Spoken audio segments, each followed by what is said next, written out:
চতুর কথাবার্তা বলে কিন্তু রাজনীতিতে বেশি দিন স্থায়ী হওয়া যায় না।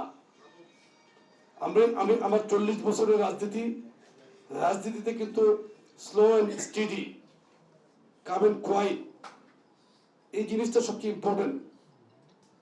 যারা মব এবং মনে করছে যে উচ্ছৃঙ্খল কথাবার্তা বলে পজিশন ক্রিয়েট করবে, এটা সম্ভব না। বাংলাদেশের জনগণ কিন্তু অনেক ভালো, জ্ঞানী, বুদ্ধিমান আমি মনে করি। তারা কখনোই সিদ্ধান্ত নিতে ভুল করে নাই।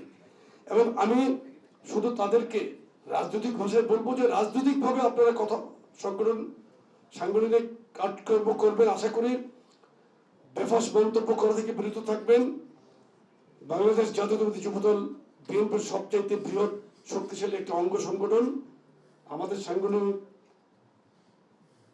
ক্যাপাবিলিটি সম্পর্কে সবাই মোটামুটি ধারণা আছে। আমরা কিন্তু অত্যন্ত শক্তিশালী সুসংগঠিত একটি দল। আমরা ইনশাল্লাহ রাজপথে আমাদের সাংগঠনিক শক্তির মাধ্যমে কিন্তু আমরা সকলকে সাংগঠনিকভাবে মোকাবেলা করবো ইনশাল্লাহ।